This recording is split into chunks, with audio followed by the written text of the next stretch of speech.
There's no doubt Mercedes-Benz is one of the most prestigious marques that money can buy. They've built their reputation with a whole range of very solidly engineered saloons, coupes, two-seater sports cars, even off-roaders along the way. The thing is that other drivers that you meet on the road will react in one of two ways, either with admiration and respect, or utter contempt tinged with envy. Now, as far as the interior is concerned, certainly at first glance it is a quality motor car. That shows all over. But this black wooden trim here, which costs £1,000 extra, by the way, is not only prone to reflections, but in certain places they haven't even made it fit properly. These seats certainly don't look anything special, very nice brown leather, but for £3,000 as an optional extra, you'd think they could make them look a little more special, and many people who've been a passenger in this car say these seats are just far too firm. Me personally, I like that, but it's not to everybody's taste. And overall, the feel of it is not as good as it should be in a car of this class. As far as quality is concerned in the fit and fitments department, a new Golf would certainly give this a good run for its money. And of course, because it's a Mercedes, things like the door shut are just absolutely wonderful. A gentle push, and it should shut. But in fact, it doesn't. And you have to give it quite a good hard slam before it finally does. Don't know why, but there you are. Overall, though, the lines are absolutely fantastic. This is one good-looking car, but then I like coupes anyway. They always look nicer than a saloon with these graceful, sweeping lines. The boot is more than big enough to put in your golf clubs for a round with Rafe. And let's face it, this certainly wouldn't be out of place in the golf club car park now, would it? A gorgeous-looking car, and it just exudes quality. These alloy wheels, by the way, fitted to this particular car are an extra. It's only really when you come round to the front of the car that things begin to look any out of the ordinary.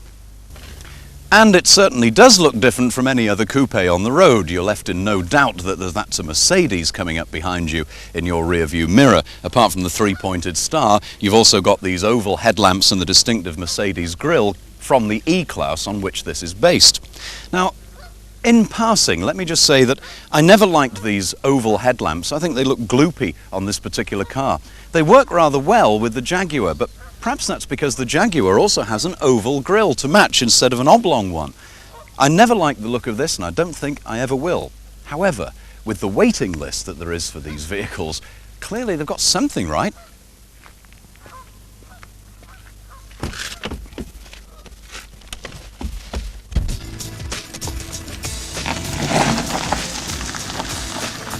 There are three engines available.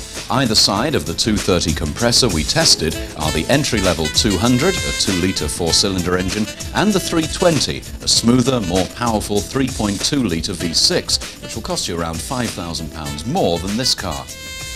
Now this is the CLK 230 compressor, which is a 2.3-litre engine with a supercharger, which is a little bit like a turbocharger, except that instead of being driven by the exhaust gases, it's driven either by belts or pulleys directly from the engine, so it's available in theory all the time to give the maximum boost to performance. And therefore, for a 2.3-litre engine, this thing pumps out close to 200 bhp and is quite torquey too, even at low revs. That's the benefit of the supercharger. So in terms of out-and-out performance, for a 2.3-litre engine, it's not at all bad. If you've got a bit more money to spend, you could get the V6 version of this, and then you really are looking at serious bucks. Also, there is a 2-litre non-turbocharged or supercharged engine available, but that really is a little bit underpowered. I've got to admit to you that I always have a problem assessing ride and handling qualities in a coupe. For one simple reason, what exactly does coupe mean? Does it just mean, as the French word literally means, cut off in the body style? Or does coupe also imply that there should be something kind of sporty about a vehicle? Well, my guess is, yes, it does. And if that's the case, these large coupes really have a big problem. Because although the ride is very, very firm, actually quite harsh, it almost jars your fillings out over the bumps and the potholes, and you certainly feel every undulation in the road.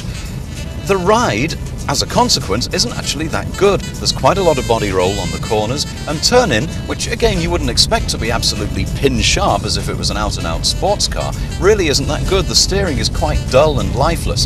That said, perhaps because of the size and the feel of the car, it does inspire you with confidence. You feel safe in this car and you feel good.